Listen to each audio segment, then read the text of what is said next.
You're sitting alone, and no matter how hard you try, one person's face keeps flickering in your mind like a candle that won't go out.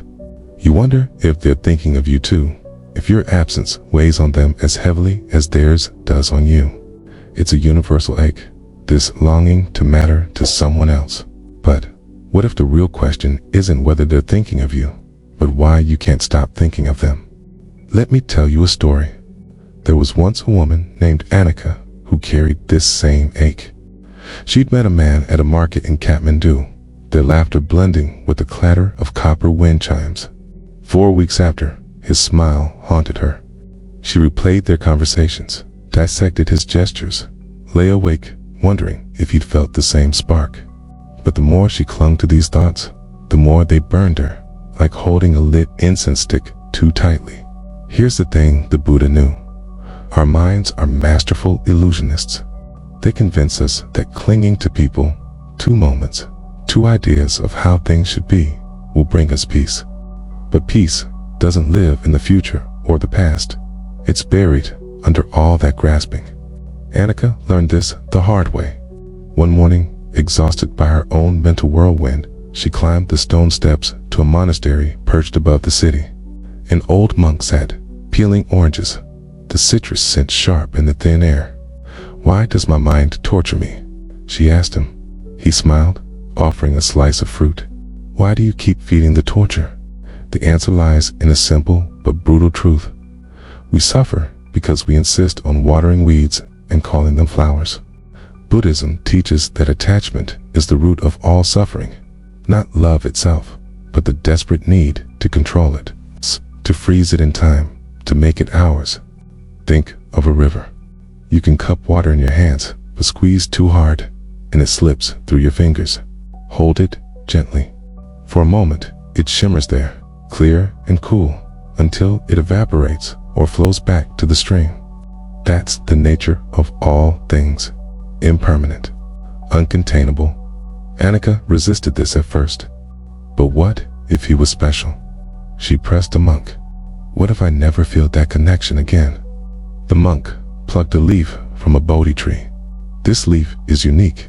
Its veins, its tears, the exact pattern of green. But when it falls, the tree doesn't weep. It knows another will grow, different, but just as true. His words hung in the air. We cling to specific people, specific outcomes, because we fear the vastness of life's possibilities. But the universe doesn't deal in duplicates. It trades in miracles. Every moment is irreplaceable.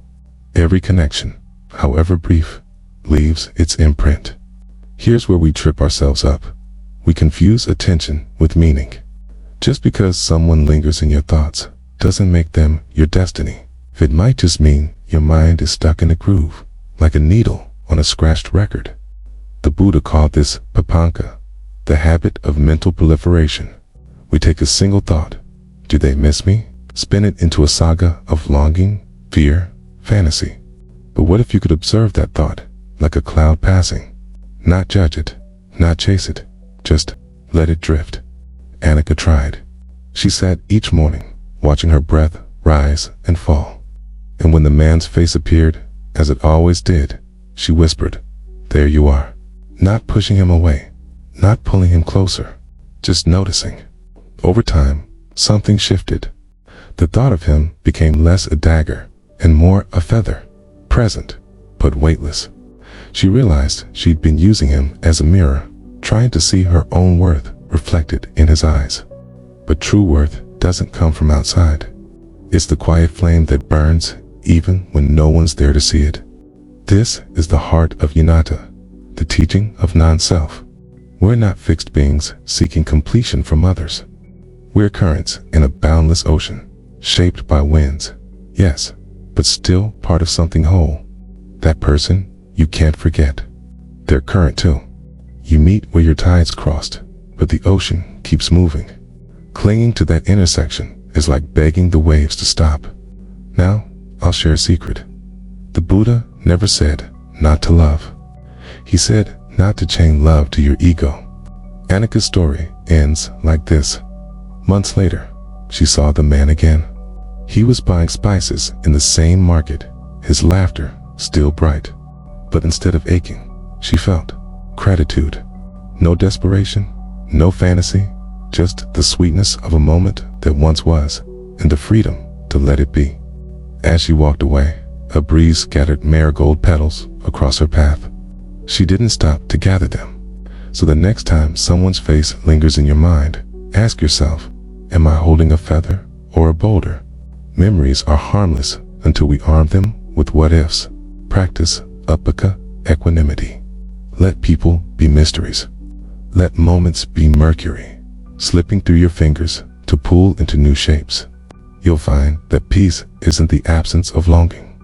It's the ability to stand knee-deep in the river of life and not drown in its currents. Your mind is a sky. Thoughts are clouds.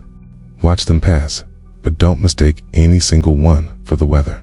If this resonated with you, consider subscribing to the channel. More stories like this await, each one a lantern to light your way.